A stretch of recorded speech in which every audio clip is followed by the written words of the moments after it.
ये वो लोग हैं जो इंदिरा जी के साथ भी रहे, राजीव गांधी जी के साथ भी रहे और सोनिया गांधी जी के साथ भी रहे। ये वो लोग हैं जिन्होंने राहुल गांधी जी को उंगली पकड़ के चलना सिखाया। भारत की संस्कृति है, भारत की सभ्यता है कि हम अपने बुजुर्गों का बड़ा सम्मान करते हैं, हम अपने पूर्वजों को बड़ी इज्जत देते हैं। मैंने सवाल किया अपने आप से कि जो व्यक्ति इतने बड़े बड़े नेताओं की इज्जत नहीं करता है, तो फिर यदि मुझको अपमानित किया जा रहा है तो ये कौन सी बड़ी बात है।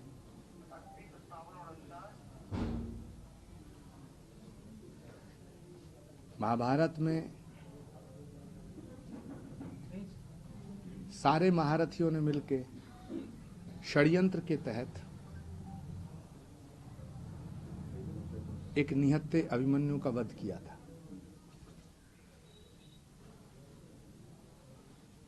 उसका परिणाम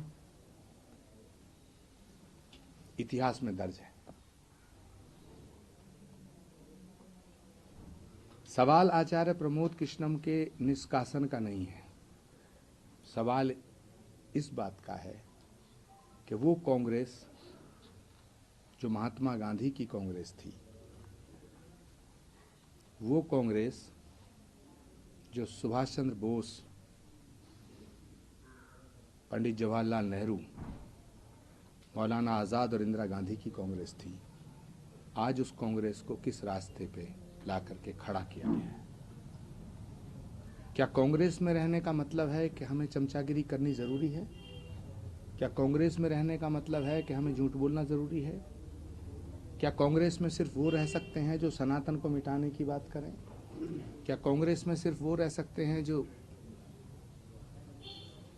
राम का अपमान करें?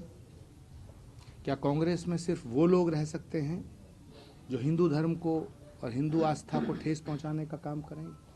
क्या कांग्रेस में सिर्फ वो लोग रहेंगे जो हिंदुओं की आस्था को रोज ठेस पहुंचाने का काम करेंगे? मैं आपके माध्यम से ये साफ कर देना चाहता हूं कि राम और राष्ट्र पर समझौता नहीं किया जा सकता है। निष्कासन बहुत छोटी चीज है, हम अपने प्राणों को भी न्यौछावर करने के लिए तैयार हैं, लेकिन राष्ट्रीय अस्तित्व, राष्ट्रीय अस्मिता और सनातन पर कोई समझौता नहीं किया जा सकता है।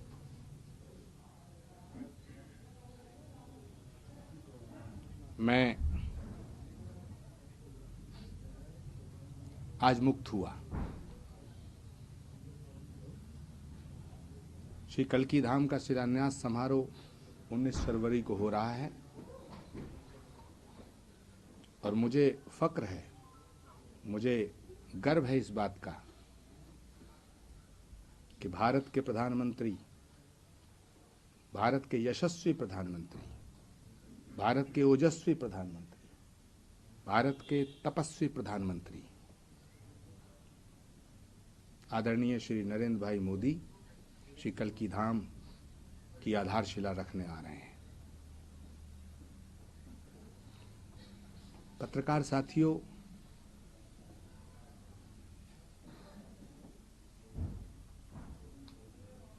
सवाल इस देश के भविष्य का है। मैं जानता हूं कि लोकतंत्र में एक मजबूत विपक्ष होना बड़ा जरूरी है, लेकिन यदि विपक्ष विरोध के नाम पर, विपक्ष के नाम पर सिर्फ एक व्यक्ति से नफरत करना सिखाता हो, सिर्फ एक व्यक्ति से नफरत करता हो,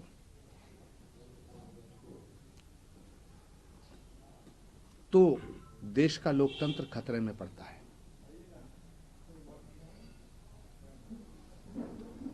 विपक्ष का अर्थ ये नहीं होता कि तुम प्रधानमंत्री से नफरत करो।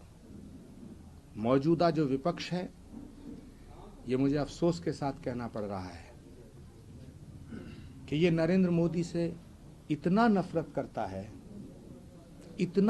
करता है कि नरेंद्र मोदी से नफरत करते करते करते करते ये भारत से नफरत करने लगा है।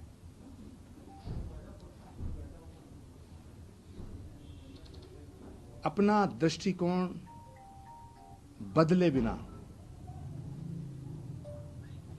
इस देश के लोकतंत्र को नहीं बचाया जा सकता है।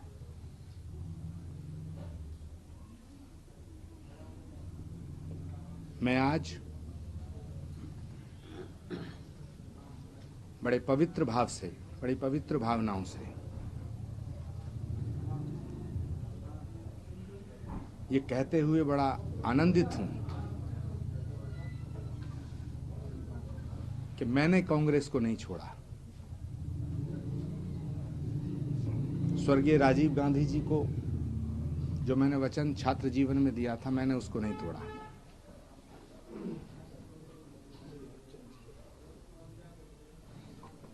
लेकिन आज के बाद मैं अब और नई ऊर्जा के साथ राष्ट्र के निर्माण में भारत को और मजबूती देने के लिए, भारत को और मजबूत बनाने के लिए, भारत को और शक्तिशाली बनाने के लिए, भारत को विश्व गुरु बनाने के लिए मैं इस देश के प्रधानमंत्री के साथ खड़ा रहूंगा। मुझे ये कहते हुए हर्ष हो रहा है कि इस देश को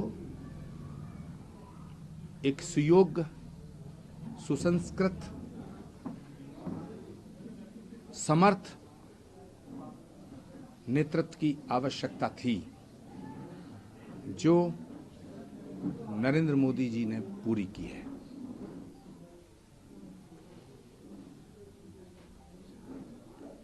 मैं उत्तर प्रदेश के कर्मठ मुख्यमंत्री आदरणीय योगी आदित्यनाथ जी का भी आज आभार व्यक्त करता हूं कि उन्होंने श्री कल्की धाम के शिलान्यास समारोह में आने का मेरा न्योता स्वीकार किया है। कल क्या होगा ये किसी को नहीं पता, लेकिन मैं इतना अवश्य कहना चाहता हूं कि 16-17 साल की उम्र में मैंने जो वचन राजीव गांधी जी को दिया था वो आज तक निभाया है, और आज इस उम्र में एक संकल्प ले रहा हूं कि मैं आजीवन नरेंद्र मोदी के साथ खड़ा रहूंगा। मैंने अपनी बातों को बड़े पवित्र भाव से रखा है। मैं कांग्रेस के उन सभी नेताओं का आभार व्यक्त करना चाहता हूं जिन्होंने श्री कल्की धाम का समर्थन किया, जिन्होंने मेरे प्रति सादर सम्मान व्यक्त किया, जिन्होंने मेरा सम्मान किया। कांग्रेस पार्टी में आज बहुत मायूसी की लहर है। हर कोई नेता पूछ रहा है कि आचार्य प्रमोद कृष्णम का कसूर क्या था। क्या आचार्य प्रमोद कृष्णम का कसूर ये है कि वो राम मंदिर के प्राण प्रतिष्ठा समारोह में गए? क्या आचार्य प्रमोद कृष्णम का कसूर ये है कि वो नरेंद्र मोदी जी से मिले? या आचार्य प्रमोद कृष्णम का कसूर ये है कि वो योगी आदित्यनाथ जी से मिले? मैं उन सभी नेताओं का आज आभार व्यक्त करना चाहता हूं जिन्होंने कांग्रेस पार्टी में रह के मेरा साथ दिया। लेकिन मैं सभी नेताओं से आज आपके माध्यम से एक बात कहना चाहता हूं कि जो शख्स अपनी मां और अपनी बहन की इज्जत नहीं कर सकता, वो इस देश का सम्मान क्या करेगा? जो शख्स अपनी विरासत को संभाल नहीं सकता, वो भारत को कैसे संभाल पाएगा? सब अपनी अपनी जगह सोचें, चिंतन करें। राजनीति छोटी है, राष्ट्र बड़ा है। हम एक दिन सब मिट जाएंगे, लेकिन ये राष्ट्र नहीं मिटना चाहिए, ये भारत नहीं मिटना चाहिए। मैं कांग्रेस पार्टी के उन नेताओं का भी आज आभार व्यक्त करता हूं जिन्होंने कांग्रेस से मुझे मुक्त करने की चिट्ठी जारी की है। बहुत बहुत धन्यवाद। अब ये माना जाए कि आपके नई पारी बीजेपी साथ शुरू हो गई।